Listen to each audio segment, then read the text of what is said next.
Hello dear students, आज है 3 नवंबर और 3 नवंबर को हर साल हम मनाते हैं international day of biosphere reserve. ठीक है, हर साल 3 नवंबर को हम ये डे मनाते हैं और 2021 से हमने इसको मनाना शुरू किया है। ठीक है, अब पहले एक चीज जान लेते हैं, व्हाट इज बायोस्फीयर।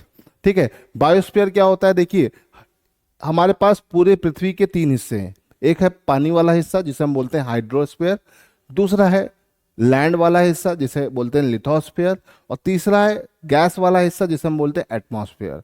आप कहाँ रहते हो? आप तीनों हिस्सों पर रहते हो, और वो तीनों का जो इंटरसेक्शन पॉइंट है वही हमारा लिविंग एरिया है, ये वाला। तो जो तीनों का कॉमन इंटरसेक्शन एरिया होता है बेटा, उसी को हम क्या बोलते हैं? उसी को हम बोलते हैं बायोस्फीयर। याद रखिएगा। तो बायोस्फीयर क्या होता है? Common intersection area of hydrosphere, lithosphere and atmosphere. ठीक है, अगर हम यहाँ पे बात करते हैं बायोस्फीयर, तो इस बायोस्फीयर के कॉन्सेप्ट को यूनेस्को ने बहुत अच्छे से समझाया और 1971 में, कब? 1971 में एक प्रोजेक्ट शुरू किया, MAB। MAB मतलब मैन एंड बायोस्फीयर रिजर्व, है ना, जिसके तहत दुनिया भर में बायोस्फीयर रिजर्व बनाए जाने लगे। बायोस्फीयर रिजर्व एक इन सेतु कंजर्वेशन होता है, मतलब एक नेचुरल एरिया होता है, एक जंगल होता है जिसके चारों तरफ बाउंड्री खींच के हम उसे कंजर्व करते हैं। ये नेशनल पार्क से बड़ा एरिया होता है, इसे ध्यान रखिएगा। और बायोस्फीयर रिजर्व का एग्जिस्टेंस इस प्रोजेक्ट के बाद ही आया है 1971 से, जिसको शुरू किया किसने? यूनेस्को ने। इंडिया का पहला बायोस्फीयर रिजर्व कौन बना? नीलगिरी। नीलगिरी बायोस्फीयर रिजर्व की अगर हम बात करें तो ये केरला, तमिलनाडु और कर्नाटक तीनों स्टेट में पाया जाता है, और ये इंडिया का पहला बायोस्फीयर रिजर्व बना 1986 में।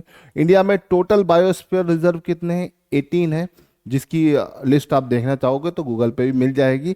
आउट ऑफ दीज 18, 12 + 1 मतलब 13 को यूनेस्को ने बेटा क्या कर रखा है? कंजर्व कर रखा है, मतलब अपनी लिस्ट में कर रखा है। अभी रिसेंटली इस साल कोल्ड डेजर्ट 2025 में हिमाचल प्रदेश का कोल्ड डेजर्ट इस लिस्ट में सबसे नया ऐड हुआ है। इसे याद रखिएगा, भूलिएगा नहीं, मैं करंट अफेयर में भी करा चुका हूं, इसे ध्यान रखने की जरूरत है। अब अगर हम बात करते हैं इस साल की थीम के बारे में, तो इस साल की थीम है the urgency of tackling environment issue become clearer, we have only one planet and it is in danger. ये इस साल की इसकी थीम है, इसे ध्यान रखिएगा, पेपर में आ सकता है। जितने भी इंपॉर्टेंट पॉइंट आज के डेट से रिलेटेड है वो मैंने आपको बता दिए हैं। होपफुली आपको सब समझ में आएगा। Thank you so much.